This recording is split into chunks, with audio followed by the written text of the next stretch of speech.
Hi guys, I'm going to show you how I made the coils or curls in this hair that is currently gone for bid now. What I'm going to do is I am going to press Shift A and I'm going to add in a circle. Now your circle will be on 32 vertices. So what you want to do is you want to open this up, add circle, change it down to 8 vertices. Then we're going to go Control 8 and we're going to apply all transformations. We're going to add a modifier, generate, and we're going to add a screw. We're going to go into edit mode by pressing tab. I'm going to press R, X, 90. And you should get this weird looking circle thing. Then what we're going to do is we're going to press G, X, and we're going to start moving it, okay? Like so. And then what we're going to do is we are going to change our height, probably, let's say about there. And we're going to add in some iterations. This is quite tall, so I'm going to scale it down. That's really tall. Then I'm going to add in lots of iterations. I'm going to make the screw height higher, and then I'm going to press S in edit mode and scale it up. And I think I'm happy with this as a curl. I'll add in more iterations because it'll never hurt. Actually, let me just scale it up and scale it up. I want them quite thick. Just keep in mind when you're watching if I'm in object mode or edit mode, because scaling will work differently on what it does. If I'm in edit mode and I'm scaling, it'll do this if I press S. If I'm in object mode and I'm scaling, it'll keep it uniform. Now what I'm going to do is I'm going to press apply, and I'm just going to check the normals because I'm pretty sure they're inside out. So face orientation on this little drop here. And if they are inside out, they'll appear red. Now what we want to do to fix that is we want to press tab, go to edit mode, press A to select all, Alt N and flip. Or Alt N, recalculate outside, and it shouldn't be red anymore. The only bits that should be red are, oh my gosh, it's not turning, the inside, okay? Now what we're going to do is we are going to select our middle line going all the way through by pressing Shift, Alt, click, and it should select it all. And you can press X and we're going to press dissolve edges. Then what we're going to do is we're going to click on our face select. I'm going to press Shift, Alt, click, and select all the outside.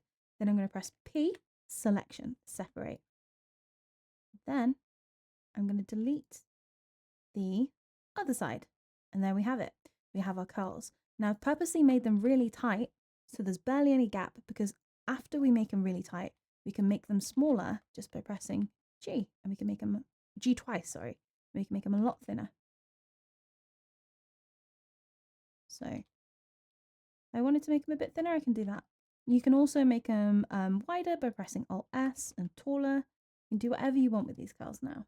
Now what I'm going to do is I'm going to put in our Roblox rig, and I'm going to show you how I would move these curls around. So what I would do is I would add in Shift A, and I would add in a lattice tool. And then what I'm going to do with this lattice tool while in object mode is I'm going to scale it to fit this curl. So I'm pressing S to scale, and I'm pressing it on the X axis to fit Z to go like this. Can you work with me? And then I'm going to look at it from the side. If you don't know how to scale things on the Y, Z, and X axis, I do have a tutorial on how to create hair. It does cover all the basics of movement in Blender if you don't know how to move around. So I just want to fit it till it's pretty snug. We want it quite snug. About there will do. And then what I'm going to do is I'm going to click on our lattice, go to our lattice tool here, and I'm going to change W up, and I'm going to probably change it to about there, 20.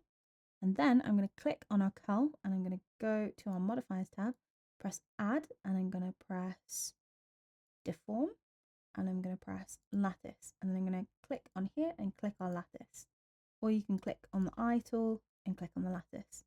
Now what you can do is if you click on your lattice and you go into edit mode by pressing tab, you can actually non-destructively edit your mesh. What this means is you can edit it in the modifier tab, but now if I go back to my mesh and I hide it, it's still exactly how it is. So non-destructive workflow is really good for curls. What I'm going to do is I'm going to go into edit mode and I'm just going to start placing things. And what I'm going to do is I'm going to pull out this window and I'm going to just turn off my overlays by pressing that, and I can get a proper look while I'm moving things around. So this is obviously just a tutorial on showing how I would do it. I'm not going to show it properly. It's just for fun. Now, when you're creating hair like this, something you want to keep in mind is you want your try count to be at 2,000. You do not want it to be at 4,000 because we are going to duplicate all our curls. Our curls altogether should be like, 2,000. If you have anything else, you need to calculate that the curls will be doubled. So say you have a mesh that's 100 tries, and then you have your curls and they're 2,000, you're going to have 2,100 tries, which is going to be 4,100 tries, which you don't want. You want under 4,000. I hope that makes sense. What we're going to do now is I'm going to apply that lattice. Imagine it's done. This is the hairstyle. And then I'm going to go into my materials and I'm going to add in a material. I'm going to add in my purple hair, and then I'm going to open this and just scale it down and go over to this flat texture, R90, rotate,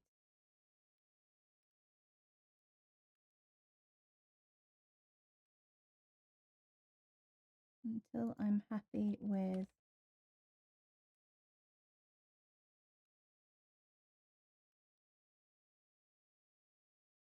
the curls that I have.